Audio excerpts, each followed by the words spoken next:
जैसे ही मुहर्रमुल हराम करीब आता है, रवाफिज़ की तरफ से एतराज़ किया जाता है कि अहले सुन्नत बुग़्ज़ नबी और आले नबी में इतना आगे निकल चुके हैं कि हज़रत उमर रज़ियल्लाहु ताला अन्हु की यौम शहादत 26 ज़िलहज्जा है, जबकि ये यकम मुहर्रमुल हराम बताते हैं।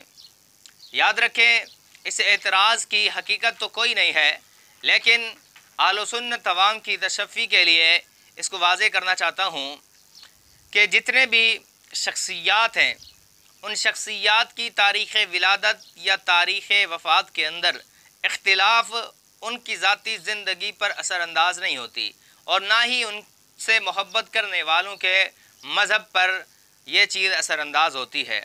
लेकिन रवाफ़िज़ छोटी छोटी चीज़ को भी बड़ा बना के पेश करते हैं और आवाम को सहाबाए किराम और शरीयत से मुतनफ़िर करने की कोशिश करते रहते हैं।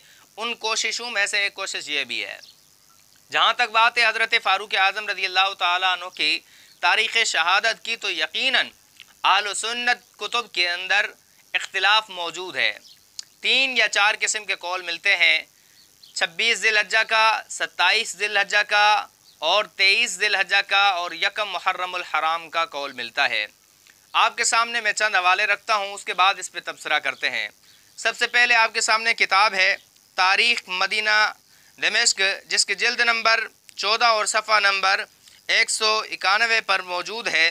क़ाल अल-वाक़िदी फ़ी तबक़ात तोअन उमर फ़ी सलास लयालिन बक़ीन मिन ज़िलहज्जा व तवफ़्फ़िया लिहिलाल मुहर्रम, कि हज़रत उमर रज़ियल्लाहु ताला अन्हु 27 ज़िलहज्जा को ज़ख्मी किए गए और यकम मुहर्रमुल हराम को उन्होंने वफ़ात पाई। नंबर 2 आपके सामने किताब उसदुल गाबा, जल्द नंबर 4 है और सफ़ा नंबर 166 है, कि हज़रत अबू बकर बिन इस्माइल कहते हैं हज़रत उमर रज़ियल्लाहु ताला अन्हु 26 ज़िलहज्जा को ज़ख्मी हुए और यकम मुहर्रमुल हराम को दफन किए गए।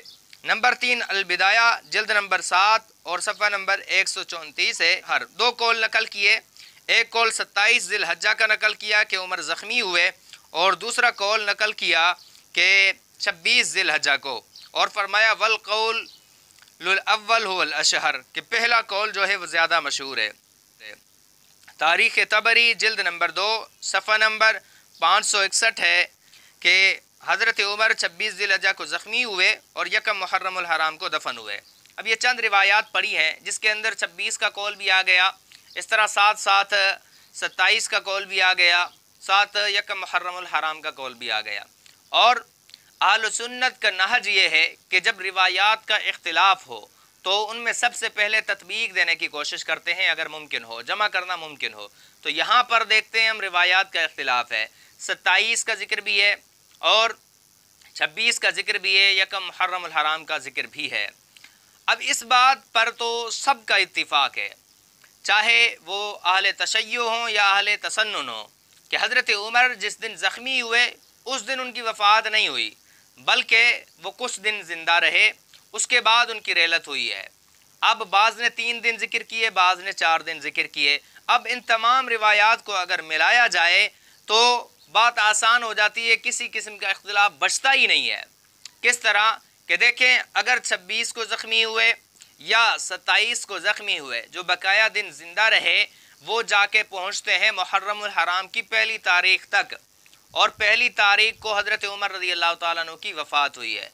तो जिन्होंने 26 ज़िक्र किया उन्होंने ज़ख्मी होने वाले दिन को ही ज़िक्र किया, आगे वजाहत नहीं की, उसी कौल को लिया, क्योंकि उसी ज़ख्म की वजह से ही हज़रत उमर रज़ियल्लाहु ताला अन्हु की शहादत हुई थी, लिहाजा उन्होंने वही दिन मुतय्यन किया। इसी तरह जिन्होंने 27 का जिक्र किया या 23 का जिक्र किया, उन्होंने भी इसी बात को लिया है कि हज़रत उमर जिस दिन ज़ख्मी हुए तो ज़ाहिर है उसी ज़ख्मी होने वाले दिन को ही उन्होंने तारीख़ वफ़ात बतलाया है, क्योंकि उसी ज़ख्म की वजह से शहीद हुए। और जिन्होंने यकम मुहर्रमुल हराम को जिक्र किया तो उन्होंने अव्वल से आखिर तक पूरी बात को लिया कि 26 को या 27 को ज़ख्मी हुए और यकम मुहर्रमुल हराम को उनकी रेलत हुई, शहादत हुई, उस दिन नमाज जनाजा हुई और उन्हें दफन कर दिया गया। तो लिहाजा बात आसान है, इतना झंझट है ही नहीं, लेकिन बनाया गया रवाफिज़ की तरफ से। दूसरी बात यह है, चलो यकम मुहर्रमुल हराम को हज़रत उमर रज़ियल्लाहु ताला अन्हु की यौम शहादत नहीं है भाई, 27 को है या 26 को है, تو پھر اس میں تمہیں کون سا فرق پڑتا ہے؟ تم تو بھائی قرآن مجید سے جو حضرت فاروق اعظم کے فضائل ثابت ہیں انہیں ماننے کے لیے تیار نہیں ہو۔ فضائل چھوڑیے، تم تو صحابہ کرام کے بارے میں یہ عقیدہ اور نظریہ رکھتے ہو۔ اصول کافی تمہاری معتبر کتاب ہے، اس کے اندر معتبر روایت ہے، ارتد الناس بعد النبی الا ثلاثۃ نفر، نبی کے بعد سارے کے سارے معاذ اللہ مرتد ہو گئے سوائے 3 کے۔ تو پھر تم انہیں مسلمان ماننے کے لیے تیار نہیں ہو، تم تاریخ پہ لڑ رہے ہو۔ پہلے انہیں مسلمان تو مانو، جب مسلمان نہیں مانتے تو پھر تم مسلمان ہی نہیں ہو۔ جب مسلمان ہی نہیں ہو، حضرت عمر کی کون سی تاریخ شہادت کی ہے، کون سی نہیں ہے، یہ مسلمانوں کا مسئلہ ہے، تمہیں کس نے حق دیا ہے یہاں پر الجھنے کا؟ لہٰذا تم اپنی پوزیشن واضح کرو، اپنی پوزیشن صاف کرو کہ تم کہاں ہو اور تم کس سمت کھڑے ہو۔ اور جو ان کے شبہات کی وجہ سے اہل سنت پریشان ہوتے ہیں، انہیں پریشان ہونے کی ضرورت نہیں ہے۔ آپ اپنے اہل سنت علماء سے رابطے میں رہیں، آپ ان سے پوچھیں، ان سے وضاحت طلب کریں اس کی، وہ وضاحت کر دیں گے، آپ مطمئن ہو جائیں۔ انشاءاللہ آج تک اہل سنت نے آپ کو اندھیرے میں نہیں رکھا، اندھیرے میں نہیں چھوڑا، ہر بات کو واضح کیا ہے، تو وہ اس کی بھی وضاحت کر دیں گے۔ لہٰذا گنجائش ہی نہیں بچے گی اعتراض کی یا پریشان ہونے